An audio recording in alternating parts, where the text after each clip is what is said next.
Hey guys, welcome back to another Beginners Draft Tech. Again, thank you for watching these videos, and I hope that they do help you become a stronger player. Today we're going to go over this week's winning deck, which was a Boros deck. Now, this is a little different than my first Boros deck. It is a lot stronger than my first Boros deck, so I'm going to go over some of the ways that I was able to improve the first version. Now, this deck, it is fast. It is so fast. It went 6-0 and it wasn't even close. Nobody even had a chance to play most of their cards. The game's finished off with my opponents with most cards still left in their hand. So let me go over how it really speeds out. So first thing you'll notice is that the curve is really low. 1s, 2s, and 3s make up the bulk of my deck, with just a few 4s and 5s. Now, I do play still the 17 land mark. I just find that is just the best way to make sure that you always have your spells and being able to cast your things out over and over and over. Now, a lot of people might think might not be the best choice. Maybe you should go with 16 lands, and that's a fair assessment. If you want to go 16 in a deck like this, that's fine. But it's still, it doesn't really matter. If you have the right hand, the opener, then you should be able to just beat down your opponent really quick. So I'll go over some of the creatures first. This is a 100% a creature-based strategy that works off of the Mentor ability, just like the first one. But the cards in it are just better, I feel. So I ended up with 2 1-drops this time. One Haunted Witness, sorry, and one Marshal. These guys are very good 1-drops. This guy is basically a 2-for-1. It gives you 2 creatures. This guy can start powering out creatures later on, and by later on I mean as early as turn 4, really. And that can be pretty good when you start amassing a massive army on turn 4, because your opponents might not be doing much at all until turn 4. So definitely good 1-drops. They're 1 toughness creatures.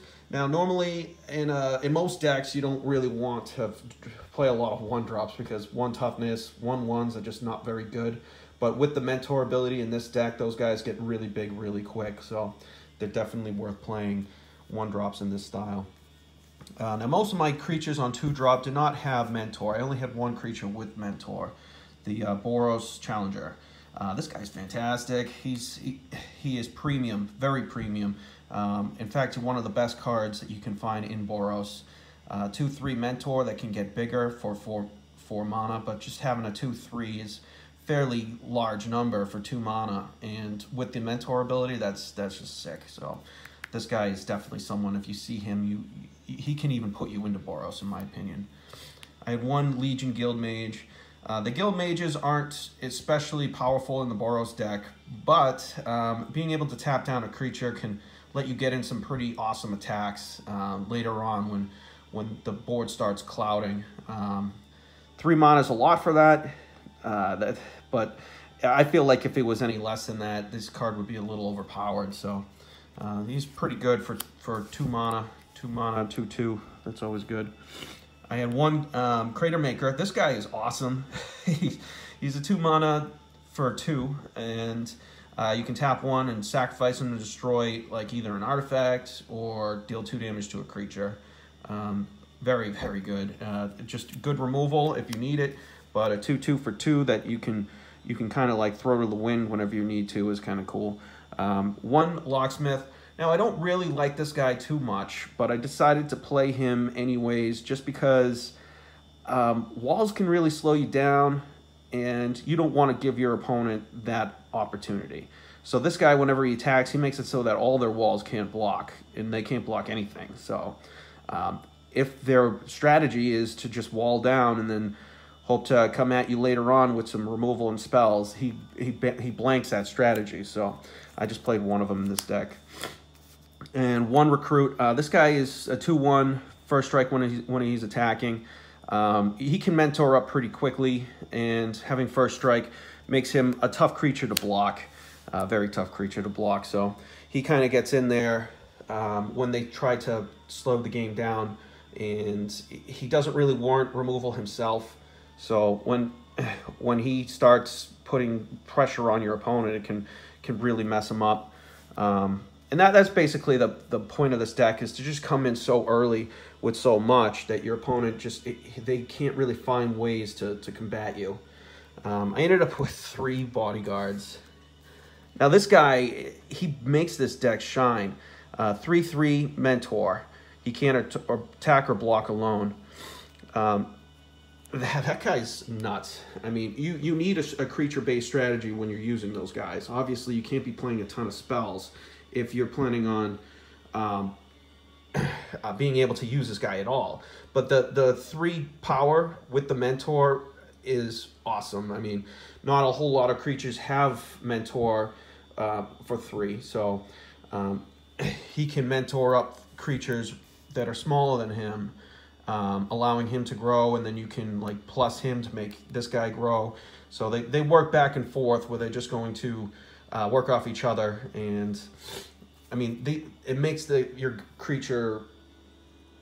army really strong and hard to block, because it doesn't take long before all your creatures are 3 powered creatures. So I mean, it comes down like a hammer, where on turn like 4 you're swinging with a bunch of 3/3s, and your opponent just can't really. It's too quick for them to deal with it. And having 3 of them is awesome, because, you know, even if you have 2 of them, they still can attack or block. You know, even though they both have that ability, when the 2 of them are on the table, they work together. So he's awesome in this deck. Definitely worth picking up at least one of them. If you can get as many as you want, then play them, because they're great. 1 rock charger. He allows, when he attacks, one of your creatures can fly with him.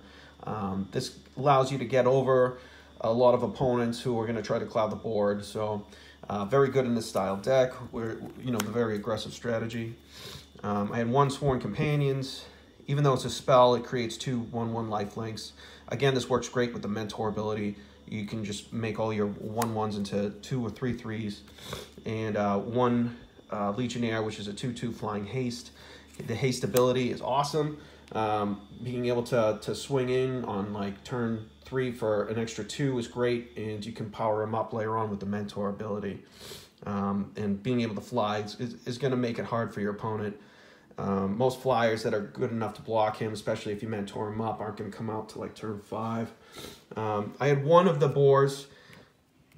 This guy, I could have gotten more of him. I ended up finding one that I prioritized once I didn't have any. I was like, all right, I need at least 1 of these guys.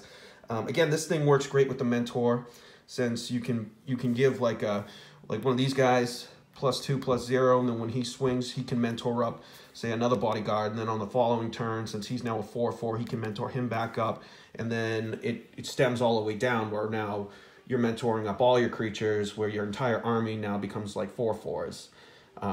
So it's just a little power up that comes with a 3/3 body. I don't play a whole lot of creatures late game, a lot of spells late game, so 4 mana is not hard to really play with this deck, because your hand isn't very clouded. I had 1 Whelp, 3/3 flyer. Whenever he attacks, he deals 1 damage to target creature an opponent controls. Just a flyer to get over the top.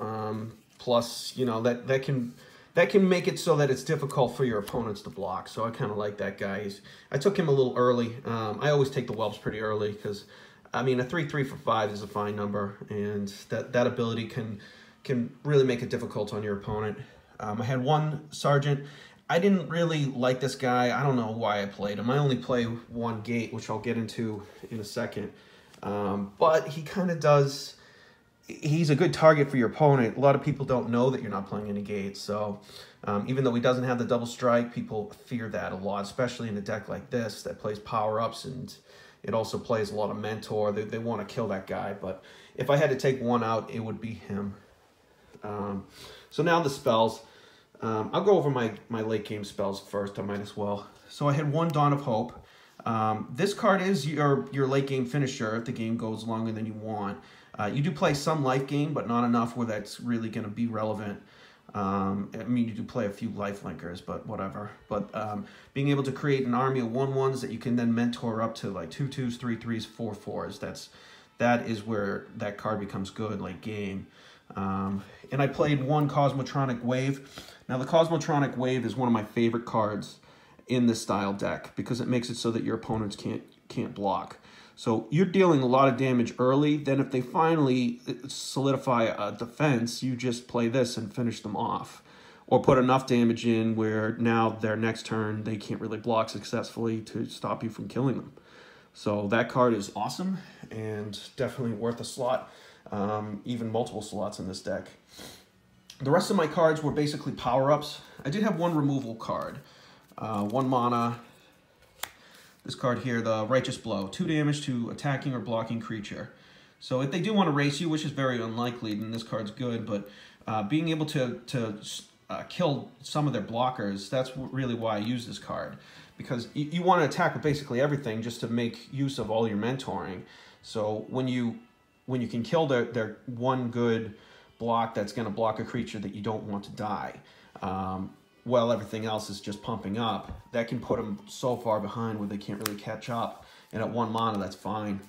I had 1 Take Heart. Creature gets +2/+2 till end of turn. And you gain 1 life for each attacking creature you control. Now you can use this in 2 different ways. The first way is the most basic, and that's when they block, you can kill their creature, and then you gain a bunch of life. That's always good. The second way you can use that is to pump up a creature with Mentor to pump up other creatures with Mentor. And you have to do that before combat, before you attack, just to make use of that. That is the way that I like to go about using those types of cards, those types of power-ups. Simply because once you hit certain thresholds, you're not mentoring up anymore. And that kind of gets you over the hump where even if you have like a large army, being able to pump up your mentor creatures, to pump up your other mentor creatures, and then those stem forward and pump up everything else later on. That's what you want to be doing with that type of card. This is something very similar. It is a pump up for 1 mana, which is nice. And it also is a little lightning helix for if you need it. There was one game where I should have used it because I knew that they were playing the Fog, and they were at 3 life, and I could have just killed them with this thing, but I gave them an extra turn. I still won that game pretty handily. I mean, Fogs aren't really doing much for you if you can't kill them the next turn. But that was just one way that if you get them low enough where they're within bolt range, you can just kill them with that thing if you need to. But otherwise, it's a fine removal card. And I had 2 Sure Strikes. I don't really like this card, but in this deck, it's so good.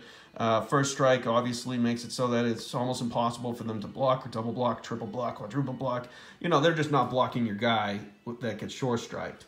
And again, it works with Mentor where they get bigger, and then you mentor across the table, and then everything gets larger. So as far as lands, I messed up on lands. I added an extra white, and my deck is primarily red, unfortunately.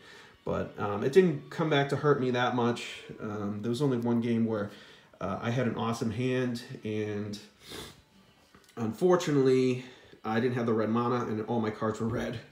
But luckily, I did have the red mana, and it came in the form of Guildgate. Now, I wanted to not play any Guildgates in this deck, and the reason being is because it comes into play tapped. And this deck is just so quick that you want to be playing stuff on turn 1, 2, 3, 4, and you want to be playing massive amounts of them. So whenever you, like, for instance, I had the mana for it, and the hand was really good, so I decided to keep it. But just coming into play tapped meant that I had this guy in my opener, but I didn't end up playing him until I think it was turn 5, because I just lost that one tempo early on where I wanted to play it, and then I just didn't have the mana to want to play him until later on, which, you know, that kind of stinks. But I did end up with 1 Sacred Foundry. This is the type of card that just goes so good in this deck because it taps for both your colors, and you can play it untapped. And yeah, you're taking 2 damage, but I mean, I'm pretty sure I ended up finishing off, I think, every game at 20 life, because there was no reason for anyone to be attacking me. They had to hope that their blockers were going to get it done, and it just never ended up working that way for any of my opponents. The deck was just too quick. I mean, that curve is insanely low. It's all 1s, 2s, and 3s. And I mean, like I said, you could probably go down on lands. I tend not to, because I like to I like to be able to cast all my cards by like turn 4 or 5, where I just have an empty hand and my opponents are just, it's up to them to stop a full hand from hitting the table, and that's easier said than done. All right, I hope you guys enjoyed this. If you can build this deck, then build this deck, because it is so quick. But if you are playing Boros and you have a ton of late drops, then it's not going to work quite this way. And cards like these guys and this guy, that's what you really want to be looking for. Along with, you know, there's some other Boros cards that you really want to get, like the Stalwart, the First Strike Mentor guy, and even the Flying Mentor guy. So yeah, it's as far as cards that I took out, believe it or not, the cards that I took out were interesting. I ended up with a fair amount of green, and I just ended up taking them all out altogether.